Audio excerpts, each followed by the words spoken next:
नमस्कार शेतकरी बांधवांनो, कृषी साथीमध्ये तुमचं सगळ्यांचं मनापासून स्वागत आहे.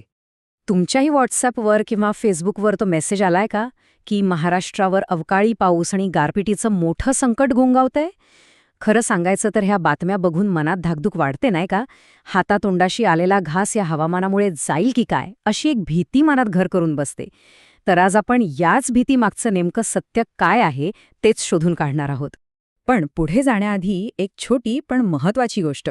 जर तुम्हाला या अफवांच्या गोंधळातून बाहेर पडून थेट तज्ज्ञांकडून आलेली खरी, पक्की माहिती हवी असेल, तर मग आत्ता लगेचच कृषी साथी चॅनलला सबस्क्राईब करा.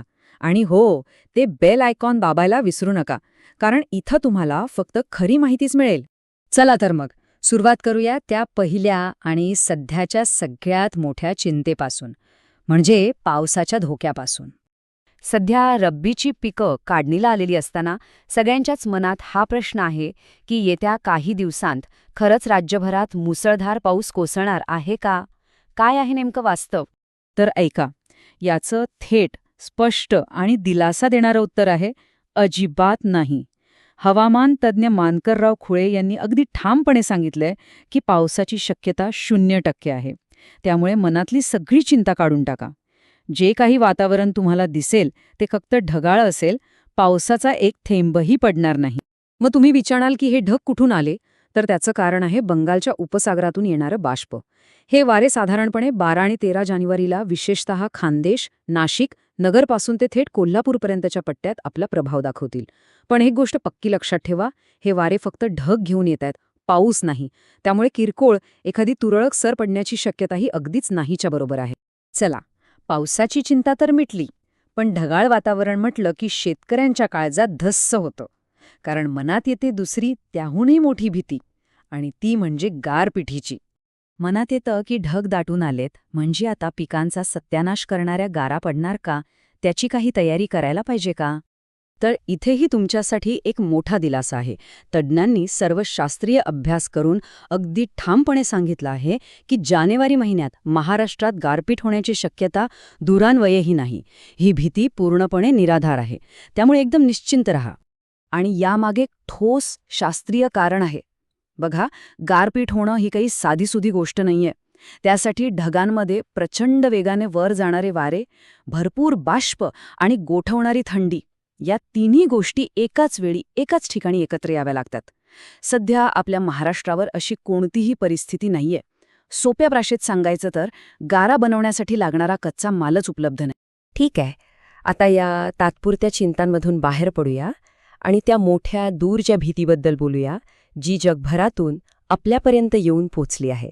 म्हणजेच एल निनोचं सावट. 2026मध्ये एल निनो सक्रिय होईल आणि आपला मान्सून पूर्णपणे उद्ध्वस्त करेल, ज्यामुळे भीषण दुष्काळ पडेल, अशा बातम्या सध्या फिरत आहेत. ही चिंता तुम्हालाही सतावतीये का?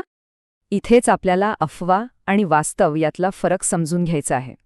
अफवा सांगते की मोठा दुष्काळ दारात उभा आहे, पण वास्तव काय आहे? तज्ज्ञांच्या मते इतक्या आधीपासून घाबरून जाण्याचं काहीही कारण नाहीये. उलट सध्या समुद्राची जी स्थिती आहे ती एल निनोकडे नाही, तर सामान्य म्हणजेच न्यूट्रल स्थितीकडे झुकत आहे. आणि ही स्लाईड तर सगळ्यात जास्त दिलासा देणारी आहे. हवामानशास्त्राच्या दीर्घ अभ्यासानुसार आपण सध्या एका मोठ्या सकारात्मक कालखंडातून जातोय. 2020 साली चांगल्या पावसाळ्याचं एक नवीन 30 वर्षांचं चक्र सुरू झालं आहे, जे थेट 2050 पर्यंत चालेल. आणि आपलं 2026चं वर्ष ह्याच उत्तम चक्राचा एक भाग आहे. हा काही केवळ अंदाज नाही, तर हा एक ऐतिहासिक पॅटर्न आहे. त्यामुळे दुष्काळाची चर्चाच सध्या निरर्थक आहे. चला, आता सगळ्या चिंता बाजूला ठेवूया आणि सध्याचं जे वास्तव आहे त्यावर बोलूया. आणि तुम्हाला सांगतो, ही एक जबरदस्त आनंदाची बातमी आहे. सध्या संपूर्ण महाराष्ट्रात किमान तापमान 7 ते 12 अंश सेल्सिअसच्या आसपास आहे. आणि ही जी कडाक्याची थंडी आहे ना, ती आपल्या रब्बी पिकांसाठी अजिबात त्रासदायक नाही, उलट एक वरदान ठरत आहे.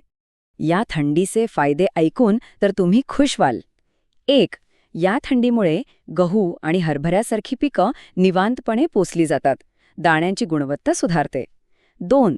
ही थंडी म्हणजे एक प्रकारचं नैसर्गिक कीटकनाशक आहे, ज्यामुळे कीड आणि बुरशीचा धोका आपोआप कमी होतो.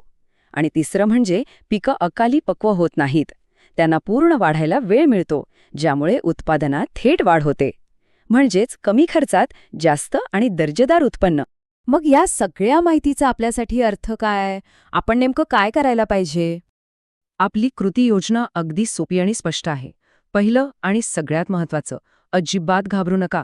हवामान पूर्णपणे आपल्या बाजूने आहे, त्यामुळे भीतीपोटी महागड्या फवारण्यांवर अनावश्यक खर्च करणं टाळा.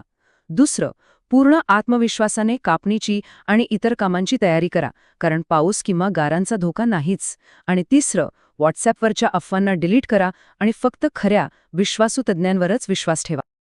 आम्हाला खात्री आहे की या माहितीमुळे तुमच्या मनावरचं एक मोठं ओझं नक्कीच दूर झालं असेल. तुमच्या शेतीच्या या प्रवासात तुम्हाला असंच सक्षम करण्यासाठी, खरी आणि वेळेवर माहिती देण्यासाठी कृषी साथी नेहमीच तुमच्या सोबत आहे. अशाच माहितीपूर्ण व्हिडिओजसाठी कृषी साथी या आपल्या YouTube चॅनलला सबस्क्राईब करायला विसरू नका. धन्यवाद.